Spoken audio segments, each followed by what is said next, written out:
souper.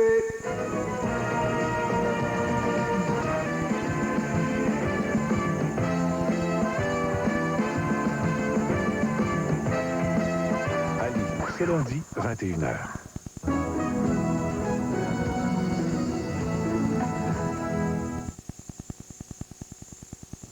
Bonsoir. Ce devait être un week-end de grève pour les syndiqués de la CEQ, mais les choses ont tourné autrement, mais les travailleurs voulaient marquer le coup aujourd'hui. Voici vos nouvelles de fin de soirée. Les négociations traînent. 10 000 syndiqués vont exprimer leur ras-le-bol à Québec. Échangisme, une autre maison reçoit la visite de la police. Laissez donc les couples vivre, laissez donc les adultes vivre, occupez-vous donc des criminels. Le père Marcel de la Sablonnière meurt du Parkinson à l'âge de 81 ans.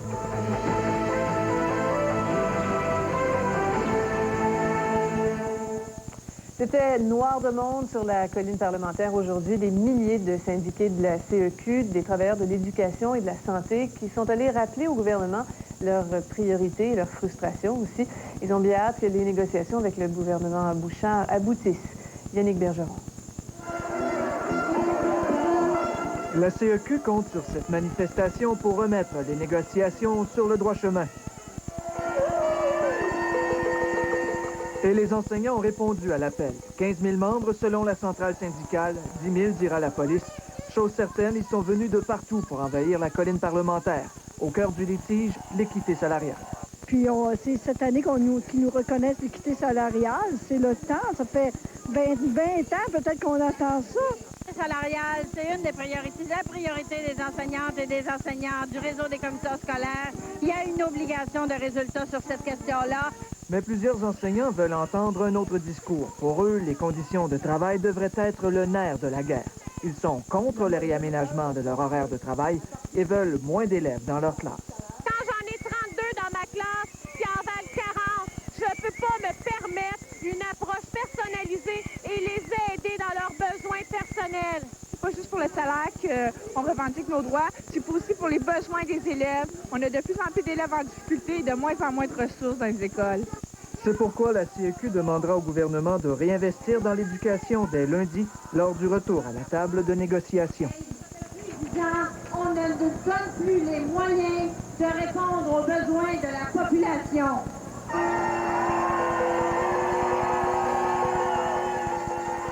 Les enseignants repartent chacun dans leur région avec le sentiment d'avoir passé un message très clair au gouvernement Bouchard.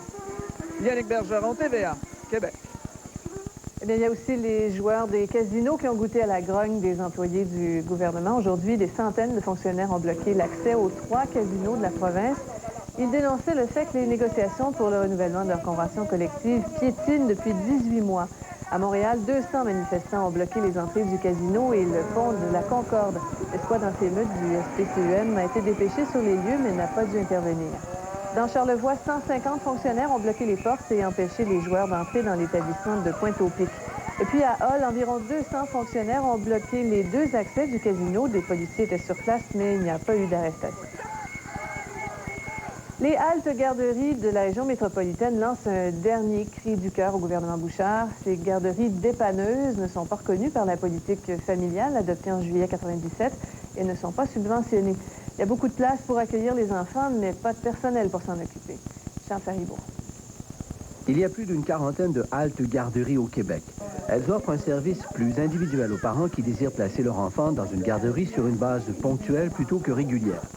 Ces garderies vivent de subventions précaires et ne font pas partie du réseau institutionnalisé des garderies québécoises. Les parents qui en ont les moyens payent 1,75 $ de l'heure, les autres ne payent rien. Très souvent, le personnel est bénévole, ce qui fait que les haltes garderies vivent exactement le problème contraire des centres de la petite enfance. Elles ont de la place, mais pas de personnel, alors que les CPE ont plus de moyens financiers, mais pas de place. J'ai pas d'éducatrice. L'année passée, j'ai 6 pour 25 enfants. Cette année, j'ai une éducatrice sur place. Ça veut dire 8 enfants. J'ai de la place, j'ai pas de personnel. Pour les parents, la fermeture des haltes garderies provoquerait un bouleversement dans leur vie. Je devrais stopper mes cours, que je suis présentement à temps partiel, et puis la mettre à temps plein dans une garderie, ce qui me convient pas parce que comme j'ai pas de salaire cette année, c'est sûr que c'est lourd financièrement. À 5 $ par jour, c'est vraiment pas cher, puis c'est abordable pour nous. Mais 5 $ par jour, c'est ce que vous pourriez obtenir dans un CPE aussi. Oui, mais ça fait une dizaine à quelle application, il y a plus de 8 mois. Puis personne n'a même me rappelé pour dire qu'il y a une ouverture qui s'ouvre, nulle part. Afin de sensibiliser les politiciens à leur cause, parents et enfants ont participé à un lancer de ballon.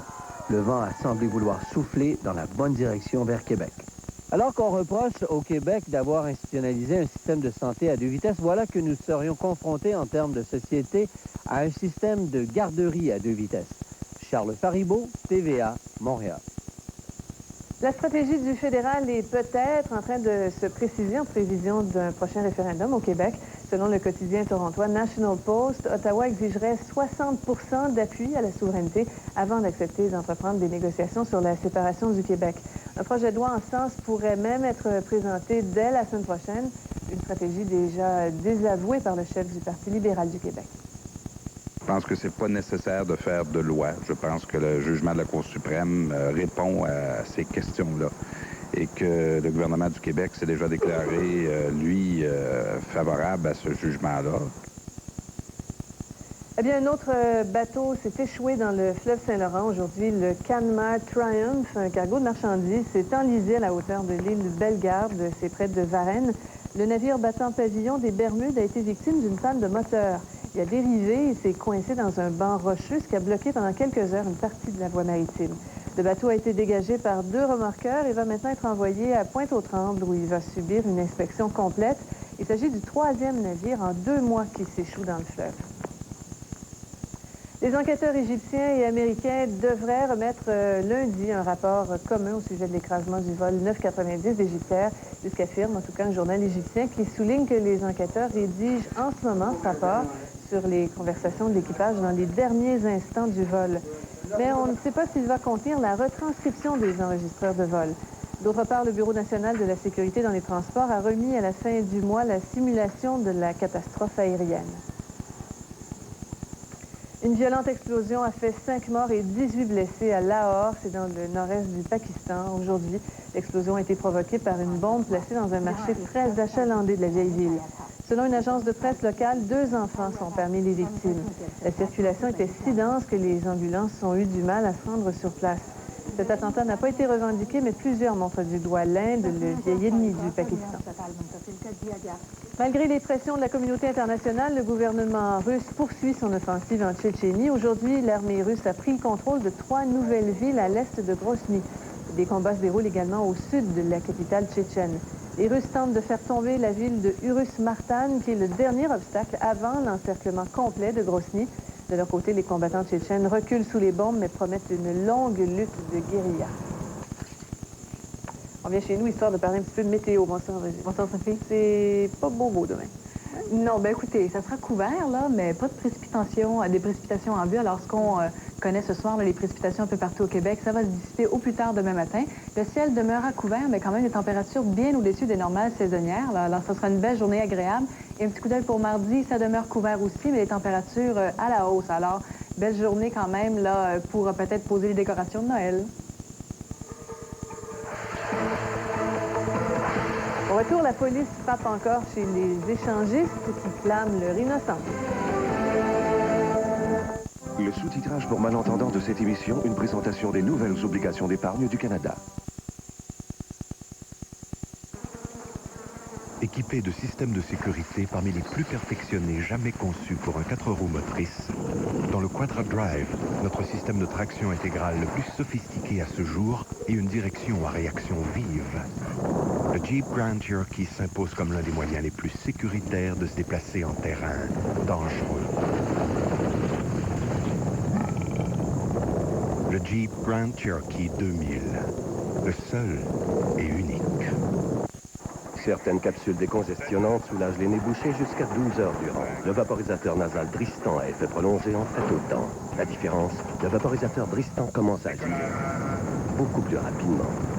OK, tout va bien. Certains comprimés décongestionnants soulagent les nez bouchés jusqu'à 12 heures durant. Le vaporisateur nasal Dristan à effet prolongé en fait autant. La différence, le vaporisateur Dristan commence à agir beaucoup plus rapidement.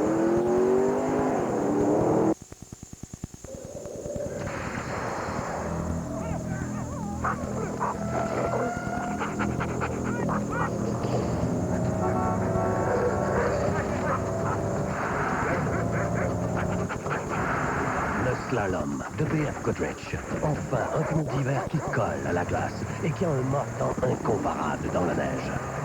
Le slalom de B.F. Goodrich. Parce qu'au Québec, on a des hivers de chiens. Podium Sport Henri Deshaies du Centre Les Rivières est maintenant ouvert. Le nouveau Podium Sport Henri Deshaies est maintenant 2 fois plus grand.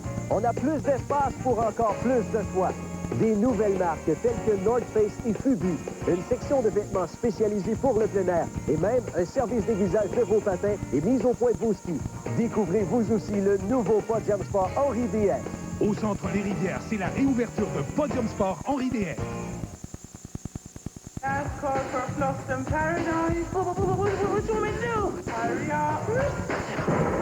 Vous avez 48 heures. Jean Dallas, vous avez été choisi pour une mission de la plus haute importance. Quelle mission? Sauver le monde. Vous êtes nul. Je voulais 4 pierres, je vous paye pour ça. Élément. Moi, 5e élément. Moi, protéger toi. Le 5e élément, en grande primeur ce dimanche, 19h30. Publicité.